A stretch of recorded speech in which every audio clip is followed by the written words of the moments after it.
Halo Sobat Kreatif, selamat datang kembali di Inspirasi Nusantara. Program yang menghadirkan cerita-cerita inspiratif dan anak-anak muda Indonesia yang penuh semangat berkarya.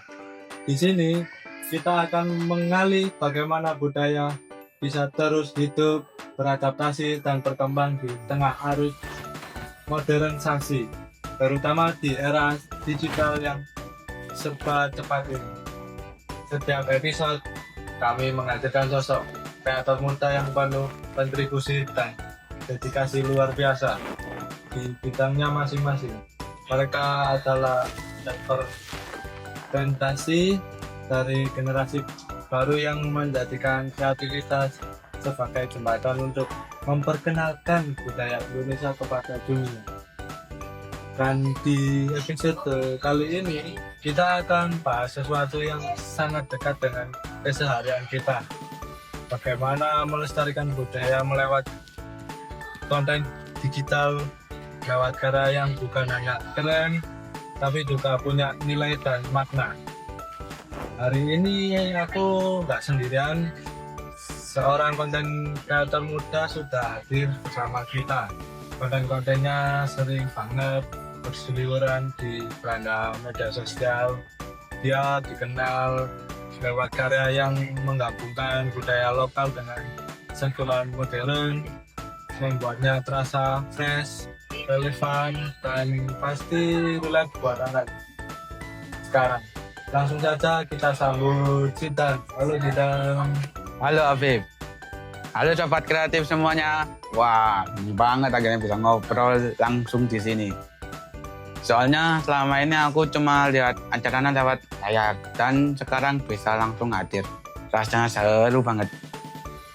Wah, kami juga seneng banget bisa undang kamu. Jujur ya, aku pribadi sering nonton konten dan menurutku acaramu menyampaikan budaya itu beda informatif dan modern dan punya karakter kuat. Kayak editingnya, cara bicaranya sampai penyajiannya, ceritanya semuanya khas. Nah, dan kalau boleh cerita dari awal, gimana sih perjalanan kamu sampai akhirnya fokus bikin konten bertema budaya? Sebenarnya semua berawal dari hal yang sederhana. Aku sadar bahwa banyak anak muda sekarang lebih tertarik sama budaya luar, budaya Korea, barat Jepang, semua viral dan cepat banget menyebar. Tapi kalau ditanya soal tarian, makanan daerah, atau pakaian adat Indonesia, banyak yang jawabannya masih setengah-setengah. Bahkan ada yang sama sekali belum tahu mas. Di situ aku mikir kok budaya yang sebenarnya dekat kok malah harus jauh. Padahal budaya Indonesia itu kaya banget. Dari cabang sampai Merauke, tiap daerah punya cerita dan warisannya. Akhirnya aku mulai bikin konten kecil-kecilan, bahas tarian daerah, sejarah baju adat, cerita rakyat, makanan tradisional. Awalnya cuma hobi, tapi ternyata banyak yang respon positif. Dari situ aku mulai serius dan merasa oke, kayaknya ini jalan yang harus kuambil. Nanti motivasinya datang dari rasa peduli dan cinta sama budaya sendiri ya? Betul banget. Aku pengen anak muda sadar bahwa budaya itu bukan sesuatu yang kuno, kaku, membosankan. Budaya yang dikemas modern, fun, dan tetap menghargai nilai aslinya. Nah, banyak orang ngira bikin konten budaya itu gampang, tapi pasti ada proses panjang di balik layar. Bagaimana sih proses kreatif kamu? Bener banget. Banyak yang mikir tinggal shot, edit dikit, upload. Padahal prosesnya lumayan panjang. Biasanya aku mulai riset. Kalau bahas baju adat, misalnya aku pelajari dulu dari simbol-simbolnya, sejarahnya, maknanya. Kadang aku tanya ke budayawan atau pelaku seni langsung biar gak salah. Setelah aku riset, aku tentuin konsepnya, mau kayak vlog, video biar santai atau mini dokumen biar informatif. aku bikin challenge biar lebih menarik untuk buat menonton muda. Setelah konsepnya jadi, baru aku masuk di tahap shooting, editing, sound design sampai voice over gitu. Berarti emang bukan asal bikin konten ya, tapi benar-benar ada tanggung jawabnya. Iya, karena kalau salah menyampaikan informasi soal budaya, aku bisa bikin masalah salah paham sama mereka. Makanya aku sangat hati-hati dan berusaha jaga keasliannya. Kalau tantangan apa yang paling terasa buat kamu selama bikin budaya? Tantangannya terbesar jelas persaingan konten. Sebenarnya sekarang banyak orang bikin konten video konsep cepat, singkat, langsung viral. Sementara konten budaya itu butuh waktu, riset, gak selalu langsung meledak. Kadang aku butuh beberapa minggu buat satu topik aja. Tapi di sisi lain, itu juga aku yang bikin bangga. Karena aku tahu konten yang aku buat punya makna jangka panjang. Selain itu, tantangan lainnya adalah menjaga agar konten tetap menarik buat anak muda. Karena kalau penyajiannya terlalu kaku, mereka langsung swipe gitu. Jadi aku harus pintar mengemas ulang informasi supaya tetap informasi tapi juga fun. Misalnya aku sering tambahin storytelling, visual dan eye contact, atau humor ringan biar penontonnya betah gitu Mas. Aku sih setuju banget tentang zaman sekarang, bukan cuma soal bikin konten yang bagus, Ya. tapi bikin konten yang orang mau nonton sampai habis, dan itu skill yang gak mudah. Sangat mudah. Nah, tapi dari semua proses yang kamu jalanin, pasti ada momen-momen yang menyentuh atau berkesan, ada cerita unik dari lapangan gitu. Banyak. Salah satunya waktu aku bikin konten tentang penari kecak di Bali. Waktu itu sih aku sempat ngobrol sama salah satu penarinya yang aku udah puluhan tahun berkarya. Dia bilang, tugas kami bukan cuma penari, tapi menjaga roh budaya tentang hidup. Kalimat itu benar-benar mengena banget ya aku.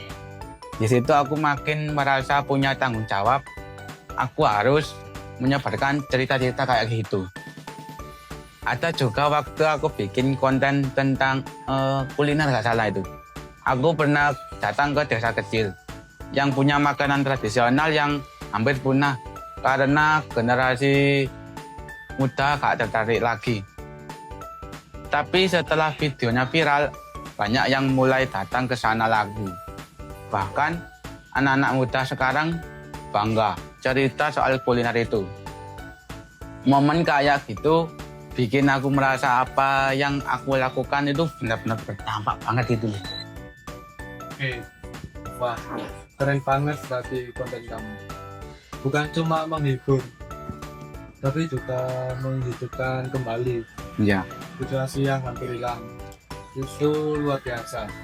Dan gak semua kreator punya dampak besar itu. Kalau kita bicara soal dampak, pasti banyak juga yang muda yang terinspirasi dari kontenmu. Kamu sendiri bagaimana melihat tren konten budaya ke depan? Menurutku kedepannya konten budaya bakal makin berkembang sih. Anak muda sekarang itu kreatif banget. Mereka suka coba hal baru. Kalau kita bisa gabungkan budaya dengan kreativitas mereka, entah lewat video pendek, musik, fashion, atau teknologi kayak AR, VR, budaya bisa jauh lebih dekat dan relevan. Ditambah lagi, platformnya digital sekarang juga makin mendukung.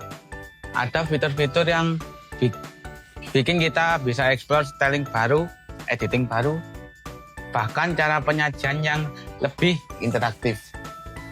Selama ada kemauan buat terus belajar, dan menghargai budaya asli, aku optimis banget sih Mas. Aku suka optimisme dan jujur. Aku juga percaya anak muda Indonesia itu punya kekuatan besar buat menjaga budaya lewat karya-karya kreatif.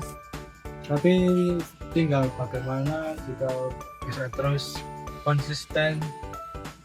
Nah, terakhir nih kita buat sobat kreatif yang nonton dan mungkin lagi ragu buat mulai bikin konten, apalagi konten budaya yang dianggap berat. Apa pesan kamu? Pesan aku simple, mulai aja dulu. Gak perlu kamera mahal, gak perlu konsep super rumit. Mulai dari hal kecil yang dekat dengan kamu. Bisa cerita tentang makanan khas daerah kamu, tradisi kampungmu, atau sejarah lokal yang menarik. Yang penting kamu punya niat baik, konsisten, dan mau belajar. Jangan takut salah. Kita semua belajar dari proses. Yang terpenting adalah kamu berani mencoba dan punya rasa cinta sama budaya sendiri. Kalau bukan kita yang muda-muda ini, siapa lagi ya kalau bukan kita generasi ini ya. Wah, terima kasih banyak sudah ngobrol sama kamu, benar-benar membuka perspektif baru. Dan aku yakin sobat kreatif di rumah juga dapat riset. Semoga semakin banyak kreator muda yang berinspirasi untuk mengangkat budaya Indonesia lewat konsep digital. Karena di tangan kita budaya bisa terus hidup, berkembang, dan dikenal lebih luas. Sampai jumpa di episode berikutnya. Ada yang dari mana negeri juga bilang dia jadi tahu kalau Indonesia punya ratusan suku dan ribuan tarian. Ada juga yang bilang videoku bikin dia semangat ikut lomba tari tradisional. Ada pula ibu-ibu yang DM katanya senang anaknya jadi bangga pakai baju adat setelah nonton kontenku. Ibu-ibu ya, itu pasti bikin kamu makin semangat berkarya tadi. Banget, wih rasanya seneng banget kalau apa yang aku bikin bisa berdampak itu. Nah, kalau kamu boleh kasih pesan atau tips buat generasi muda yang mau mulai bikin konten budaya, apa nih tipsnya? Pertama, mulai dari hal yang paling dekat dulu. Budaya daerahmu sendiri, kamu pasti lebih paham dan lebih percaya. Kedua, jangan takut berkreativitas. Budaya itu bisa dikemas dalam berbagai bentuk, asal tetap menghormati nilai aslinya. Ya. Ketiga, gunakan media sosial untuk hal positif. Jadikan platformmu tempat untuk berbagi sesuatu yang bermanfaat. Wah, keren banget. Benar-benar pesan yang relate dan bisa langsung dipraktekkan ya. Wah, sobat kreatif, tidak terasa 15 menit kita berjalan cepat sekali. Dari Zidan kita belajar bahwa melestarikan budaya itu bukan hanya tugas lembaga atau orang tua saja.